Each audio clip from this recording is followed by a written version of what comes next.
Welcome to পক Minecraft. তো আজকের ভিডিওটা হচ্ছে পুরোটাই তোমাদের রিকোয়েস্টের উপরে বেস করে আমি তৈরি করেছি, কারণ আগের ভিডিওটা যারা দেখেছো তারা খুব ভালো করেই জানো যে আমি একটা মোড ইউজ করেছিলাম অ্যান্ড দেন আমার সাথে যে কী হয়েছিল শুধুমাত্র তোমরাই জানো।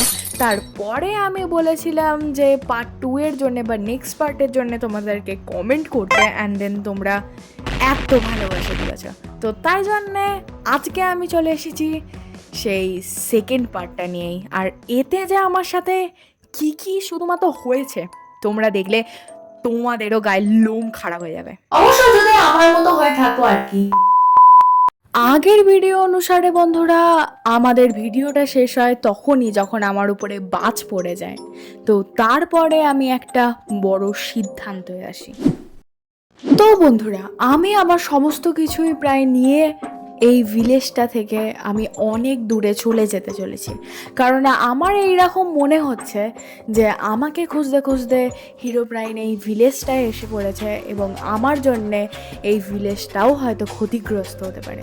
তো তাই জন্যে আমি না কোনো কিছু ভেবেই আমার কাছে যা কিছু ছিল সেই সকল জিনিসপত্র নিয়ে আমি বেরিয়ে পড়ি একা একা।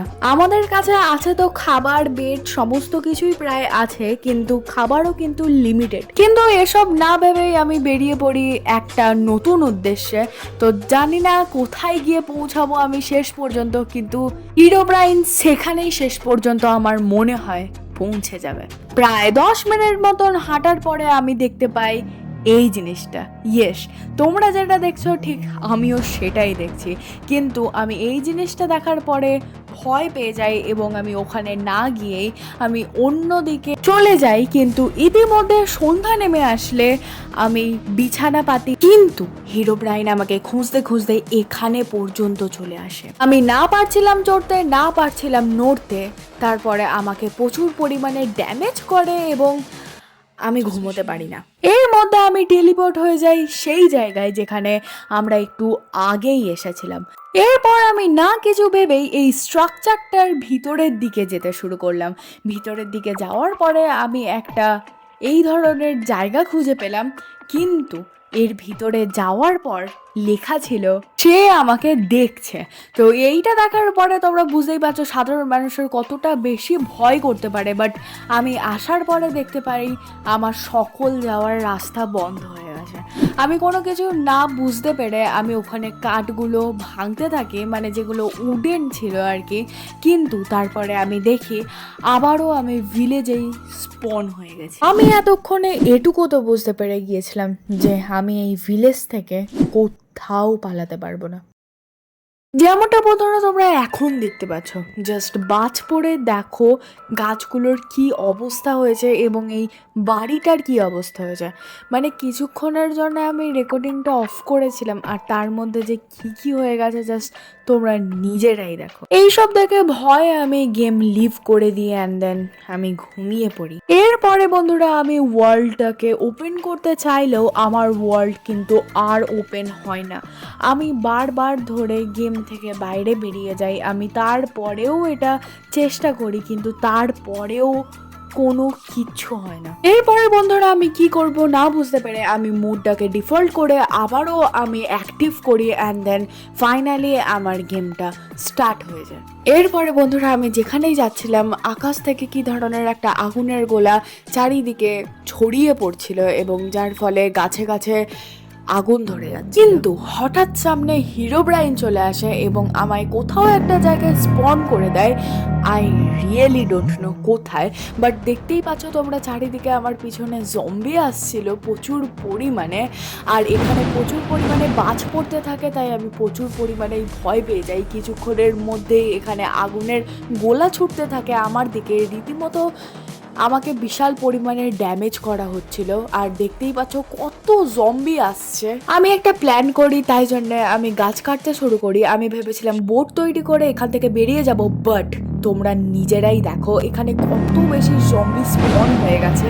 তাদের উপরও রীতিমতো বাজ পড়তে থাকে, যেটা দেখে আমি তো প্রচুর পরিমাণে ভয় পেয়ে গিয়েছিলাম। কিছুক্ষণের মধ্যেই ওরা আবারও আগুনের গোলা ছুটতে থাকে। আমার কাছে না কিছু থাকায় আমি ওখানেই মরে যাই।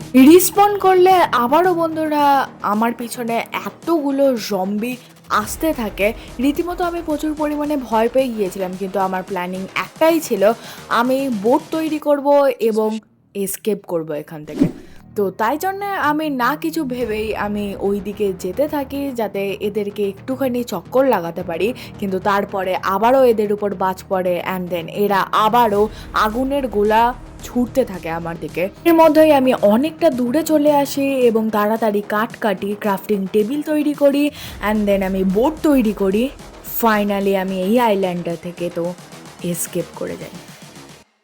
এরপরে বন্ধুরা আমি ওই আইল্যান্ড থেকে তো অনেকটা দূরে ট্রাভেল করে চলে এসেছিলাম, কিন্তু সামনে যে কি হতো সেটা আমার জানা ছিল না। কিছুক্ষণ হাঁটার পর দেখি আকাশটা কালো হয়ে যাচ্ছে, তারপর নর্মাল হয়ে যাচ্ছে, আবারও কালো হয়ে যাচ্ছে। সামনে প্রচুর বড় ব্লাস্ট হয় এবং আমি এই জিনিসটা দেখতে পাই। আমি ভাবি এখানে আবার উইদার কোথা থেকে স্পন হয়ে গেল, বাট আমি ভুল ছিলাম। এই ওয়ার্ল্ডে হিরোব্রাইন চলে এসেছে আমার সাথে লড়াই করার জন্য। জাস্ট দেখো তোমরা একবার। কিন্তু আমার কাছে কোনো আর্মার ছিল না, খাবার ছিল না। এই সময় যদি আমি হিরোব্রাইনের সাথে লড়াই করতাম তাহলে এইটা হতো সব থেকে বড় বোকামির কাজ। তো তাই জন্য আমার কাছে বোট থাকার কারণে আমি বোটে করে বেরিয়ে পড়ি অন্য জায়গার উদ্দেশ্যে, এবং ফাইনালি কিছুক্ষণের মধ্যেই আমার আকাশটা আবারও নর্মাল হয়ে যায়।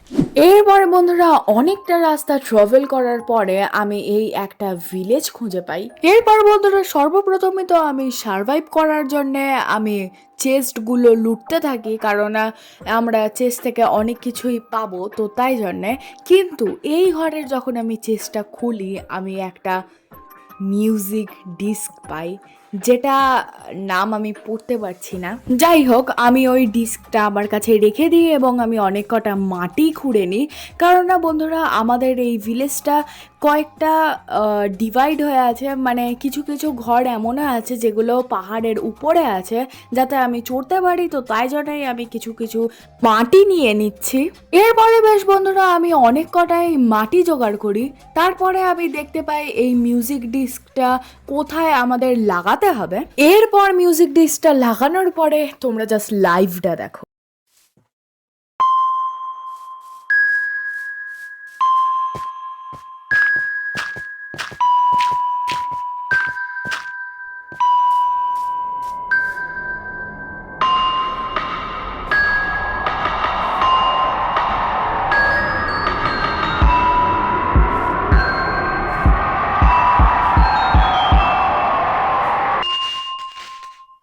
যেমনটা তোমরা দেখতে পেলে আর কি। এরপরে আমাকে ছুটতে বলা হয় এবং আমিও প্রচুর জোরে ছুটতে থাকি, এবং ওটাও আমার মনে হয় আমার পিছনেই আসতে থাকে। তাই জন্য আমি একবার পিছন ঘুরে দেখলে আমায় প্রচুর পরিমাণে আমি ড্যামেজ খাই, কিন্তু সামনে আমি একটা রুইন পোর্টাল দেখতে পাই, যেটা পুরোটাই অ্যাক্টিভ ছিল, মানে নেদার পোর্টাল পুরোটাই অ্যাক্টিভ ছিল। তো তাই জন্য আমি পিছন দিকে আর না তাকিয়ে আমি সোজা নেদার পোর্টালের ভিতরে চলে যাই। নেদার পোর্টালের ভিতরে চলে যাওয়ার পরেও নেদারে চলে যাওয়ার পরেও সেই আওয়াজটা রীতিমতো আসতে থাকে। তো তাই জন্য আমি প্রচুর পরিমাণে ভয় পাই এবং সামনে আমি একটা সরু রাস্তা মতো দেখতে পাই, যেটা দেখে আমি ওই দিকেই এগিয়ে যেতে থাকি এবং আমি দেখতে পাই সামনে আরও একটা নেদার পোর্টাল। তো আমি ভয় পাচ্ছিলাম, বাট তারপরেও আমি এর ভিতরে যাই। ওয়ার্ল্ডটা ক্রিয়েট হয় এবং তার সাথে সাথে আমি যখন ওয়ার্ল্ডের মাটিতে পা ফেলি তখনই এই আওয়াজটা বন্ধ হয়ে যায়। এরপর কিছুক্ষণ দাঁড়িয়ে থাকার পরে আমি লক্ষ্য করি সামনে আরও একটা সাইনবোর্ড এবং সেখানে লেখা ছিল ইউ ওন। আকাশে ছিল অসংখ্য রঙিন পাখি, যাদের মধ্যে আমি আবারও নতুন করে বাঁচার আশা খুঁজে পাই। ওয়ার্ল্ডের এক একটি জিনিস নর্মাল হয়ে যায়। আজ সব আছে, শুধু যার চলে যাওয়া উচিত ছিল সে সম্মানের সাথে চলে গেছে।